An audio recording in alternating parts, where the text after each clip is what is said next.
저는 27살에 컨설팅 관리직을 그만두고 교사가 되었습니다. 그 후 뉴욕 시립학교에서 중학생들에게 수학을 가르치기 시작했습니다.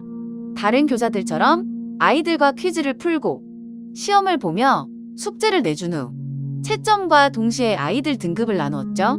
그런데 우등생과 열등생을 나누는 기준이 IQ가 아니란 사실이 드러났어요. 몇몇 상위권 학생은 IQ 지수가 낮았고 반대로 지능이 높은 학생 중 일부는 학업 성취도가 형편없었죠. 물론 중학생 수학 문제라고 하기엔 조금 어려운 게 사실이지만 결론은 학업 성취도와 IQ와는 큰 연관성이 없다는 겁니다. 즉, 누구나 열심히 공부한다면 충분히 좋은 성적을 낼 수 있다는 거죠. 7년간 아이들을 가르친 결과 학생들 개개인을 이해하고 동기부여를 해주는 것이 가장 중요하다는 걸 깨달았습니다. 심리적인 요소가 크게 작용한다는 거죠. IQ로 학생들의 능력을 평가하지만 실생활에 있어 쉽고 빠르게 배우는 지적 능력보다 더 중요한 게 있다면 어떨까요?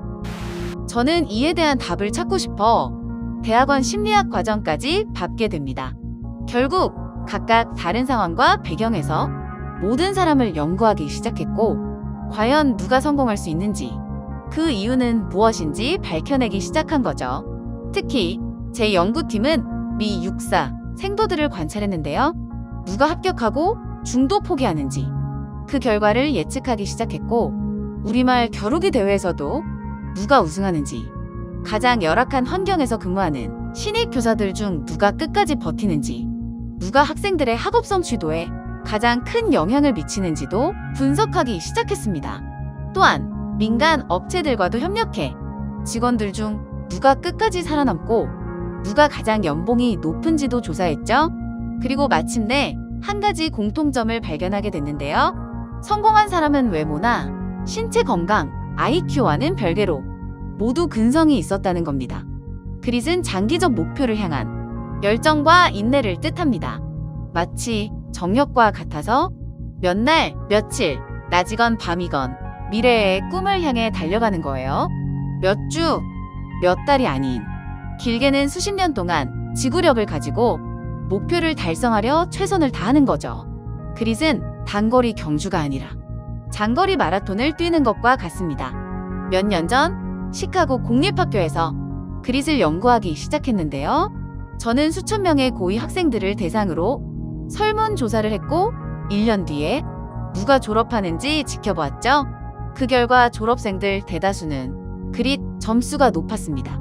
즉, 인정, IQ, 학점, 안정감 등과 크게 상관이 없었다는 거죠. 하지만 자퇴할 가능성이 높은 아이들은 여느 대회나 학교, 환경 상관없이 근성이 부족했습니다.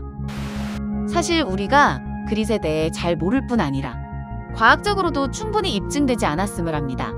그래서 매번 학부모와 교사들은 어떻게 아이들의 끈기를 기를 수 있는지, 어떻게 된 사람으로 만들지 제게 물어봅니다. 어떻게 해야 강력한 동기부여를 꾸준히 할 수 있는지가 궁금하다는 거죠. 하지만 사실 저도 잘 몰라요. 다만 한 가지 확실한 건 재능이 근성과는 큰 연관성이 없다는 겁니다.